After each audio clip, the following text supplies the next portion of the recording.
Right now, there's a search on for a missing 89-year-old woman in Marietta. She's an assisted living resident, but she cannot be located. Police say this woman, Patricia Mealy, left her assisted living facility on Whitlock Avenue. We've done a full sweep of the property, and we cannot locate this resident. A call for help this past November to find a beloved grandmother who vanished from Greenwood Place, an assisted living facility. No security cameras inside to aid in the response. Karen Phillips is Patricia's daughter. It's like, what happened? Garrett is her son-in-law. That's a pretty big, basic foundation of their job is don't lose our mother. After nowhere to be seen for 2.5 days, police get the call everyone feared. We begin with breaking news out of Marietta. A tragic end to a desperate search. Police say Patricia Mealy was found dead days after she left the Greenwood Place assisted living. Patricia's body discovered in this pond inside Kennesaw Memorial Park, a cemetery less than a mile from the facility where she went missing. Investigate TV spoke to Patricia's family just hours after they identified her body. Someone knows what really happened. Someone who was on site there that night knows what he or she did or did not do. According to her family, Patricia moved into Greenwood Place 22 days before she disappeared.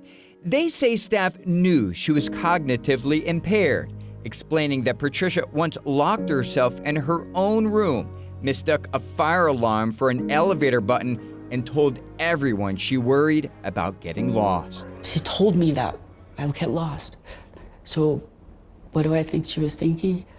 Probably just terror at like her biggest fear happening.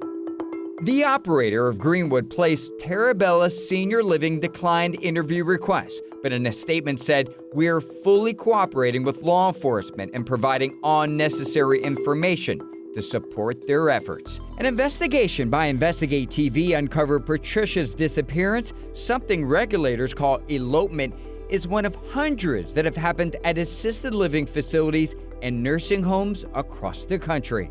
According to an analysis of ProPublica's nursing home inspection data, from 2020 to August 2024, state health officials cited at least 1,100 nursing homes for serious elopement violations. That includes this 88-year-old Arkansas woman who died after walking away from her facility in 2021, one day after she was admitted.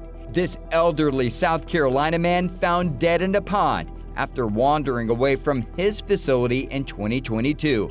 And this woman in Arizona who died from heat exposure after walking away from her memory care home. Someone found her body in a canal 2 miles away. In Georgia, state regulators cited at least 6 facilities for elopements over the past 3 years. Nearly half of them also cited for staffing shortages. Records from the Georgia Department of Community Affairs show Greenwood Place, where Patricia vanished, cited 3 times for staffing shortages, months before she went missing. Andy, staffing is always the issue. It's always the issue. Attorney Mike Pierrotti specializes in nursing home litigation and represents Patricia Mealy's family. You see high turnover rates and you see the pay just barely above the poverty line.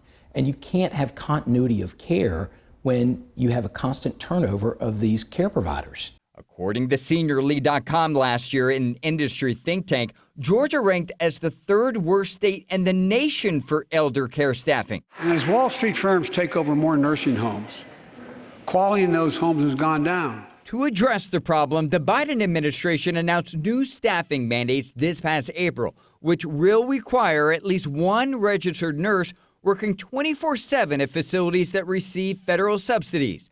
But the nursing home industry is fighting back. The American Healthcare Association filing this pending lawsuit, seeking to reverse the mandate, claiming it would cost Georgia's nursing home industry $187 million a year, and it would be impossible to find enough staff. It's really tone deaf at a time when we're in a shortage. That shortage has been exacerbated by COVID, and now they come in with a proposal that's going to require even additional staff.